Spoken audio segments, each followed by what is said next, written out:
3 जुलाई 2026 पर हम आज बात करेंगे हाई कोर्ट के जाने माने सीनियर एडवोकेट और संविधान विश्लेषक Shri Suresh Chandra Shukla, advocate high court Lucknow bench Lucknow से। और इस समय मौजूदा प्रकरण चल रहा है चंदा चोरी। सर नमस्कार। नमस्कार भैया। सर ये आजकल जो मंदिर पर ये चंदा चोरी की घटनाएं चल रही हैं, कोई कहता कुछ कोई कुछ कहता, तो ये इसका कब निर्माण हुआ और किस तरीके से ये चंदा चोरी हुआ, इसका क्या प्रभाव पड़ रहा है? देखिए हम बताएं आपको, भगवान श्री राम का जन्म हुआ, जन्म के बाद उनकी जीवन लीला शुरू हुई। तो जीवन लीला उनकी बड़ी ही कठिनाइयों में गुजरी, विवादों में रही। जन्म होते ही शिक्षा ग्रहण करने गए, शिक्षा के बाद फिर उनको क्या नाम विश्वामित्र जी उनको ले गए राक्षसों को वध करने के लिए। वहाँ फिर उनका विवाह हुआ, फिर रात तिलक तय हुआ। रात तिलक के बाद फिर उनका वनगमन हुआ। वनगमन में माता सीता का हरण हुआ। उसके बाद में रावण का वध हुआ। सारी लड़ाइयाँ, फिर बस जंगल से वापस आए। जंगल से वापस आने के बाद फिर माता सीता की अग्नि परीक्षा हुई। माता सीता ने देह त्याग की, धरती में समा गई। फिर लवकुश से उनका विवाद रहा।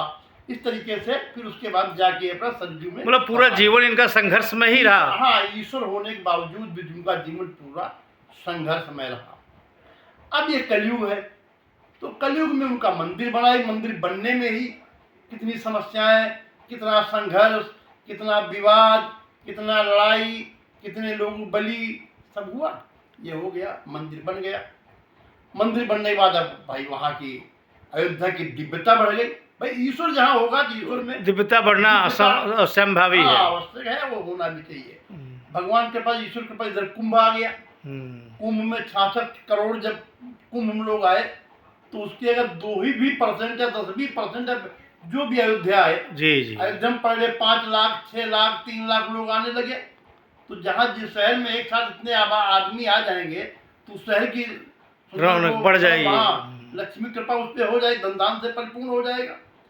फिर मंदिर में गए, तो अगर मंदिर में देखा जाए तो एक आदमी 1000 रुपये तक का चढ़ावा चढ़ाता है, मान लो सिंपल, तब भी कम से कम भाई हमको लगता है 10 करोड़ आदमी तो आए होगा अभी तक। ज़्यादा ही आया, फिर भी 10 करोड़ मान देख लो कितना। जी। फिर किसी ने 200 कुंटल 200 किलो चांदी चढ़ाई, किसी ने सोना चढ़ाया, किसी ने कुछ चढ़ाया। बस खरबों अरबों रुपए की संपत्ति हुई। जी, होनी भी चाहिए। राम है, राम राज्य में तो किसी चीज कमी नहीं होनी चाहिए, और राम मंदिर में तो वैसों ने कमी होनी चाहिए। भाई राम मंदिर है, राम राज्य है, तो वहाँ धन धान की वर्षा है। जी। अब जहाँ लोग धर्म के आस्था के नाम पर लोग चंदा देते हैं, लोग दान देते हैं, तो वही आस्था के नाम पे लोग चंदा चोरी भी कर लेते हैं। दान चोरी है, चंदा नहीं चोरी है, ये दान चोर है।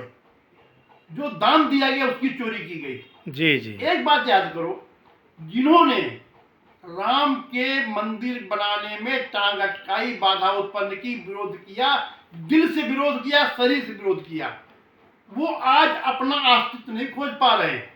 हाँ, वो कहीं की नहीं रह गए। सोचने वाली बात है। अब जिन्होंने चंदा चोरी किया, वो दान चोरी किया। भगवान का दान तो किसी को खाने नहीं चाहिए।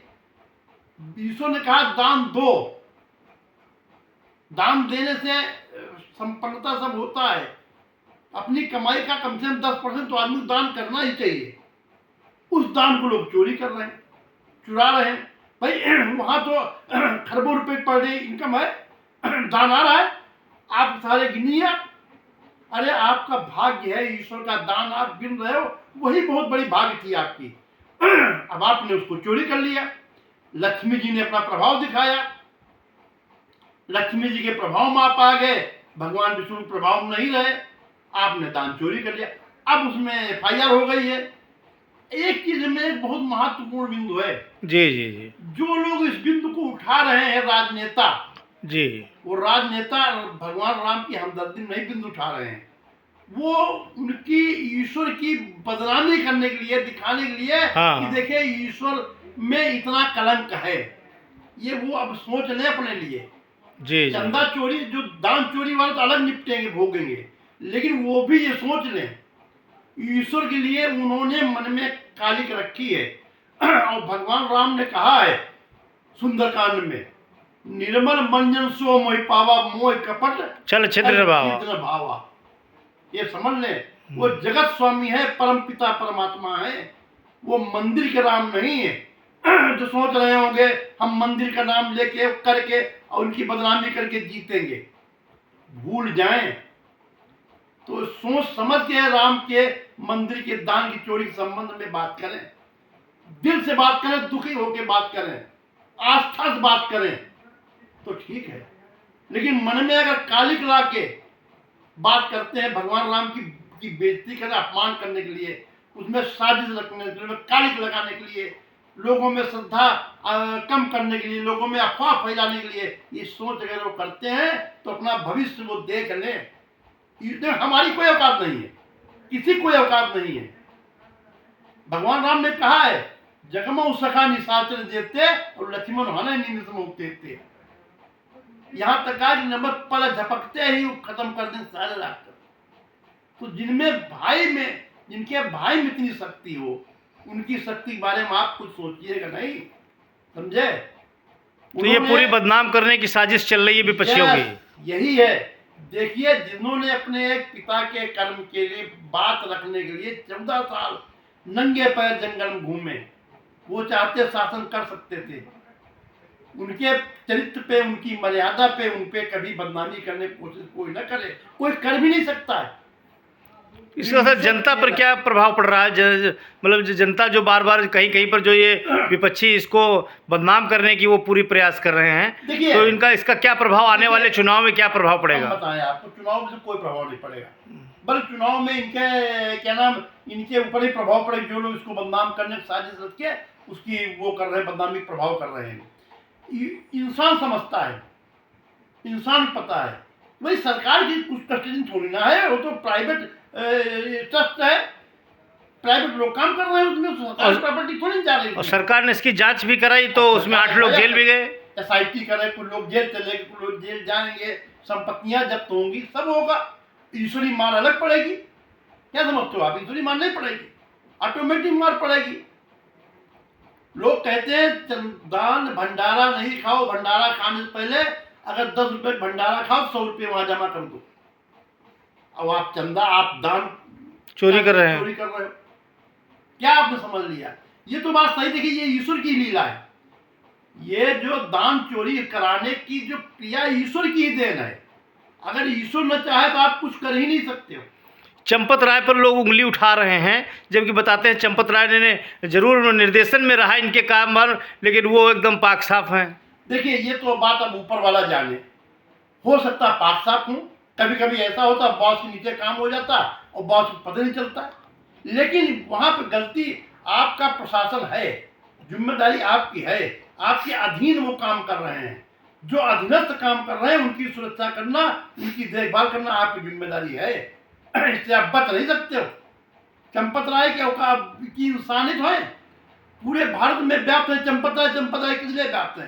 राम मंदिर की वजह से ना जी। जो सम्मान मिला, जो इज्जत मिली, जो सुख मिला, वैभव मिला, भगवान राम की वजह से मिला ना आपको। तो उतना ही कलंक अब झेल रहे हैं। वही आप नहीं संभाल पाए तो आप क्या समझते हो? आप छोड़ दिया जाएगा? जिम्मेदारी आपकी है, आप जिम्मेदारी बता नहीं सकते हो। जो नहीं किया हम मान रहे, नहीं किया हम नहीं कहते आपने किया।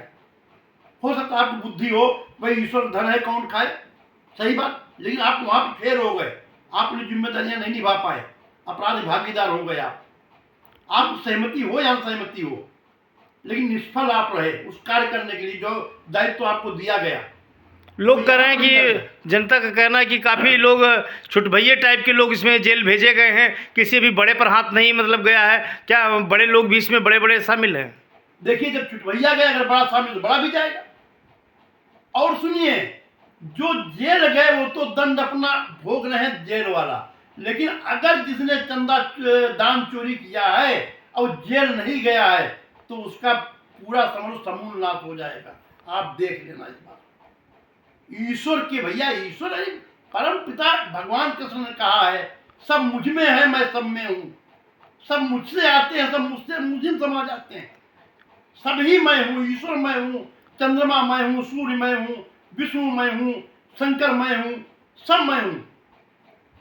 वो उन्हीं के अवतार है। अब एसआईटी जो जांच कर रही है उसमें लोगों के खातों में लाखों का लेन देन है और उससे जो संपत्तियां बनी हैं उनको भी अटैच करने की तैयारी है। बिल्कुल होना चाहिए।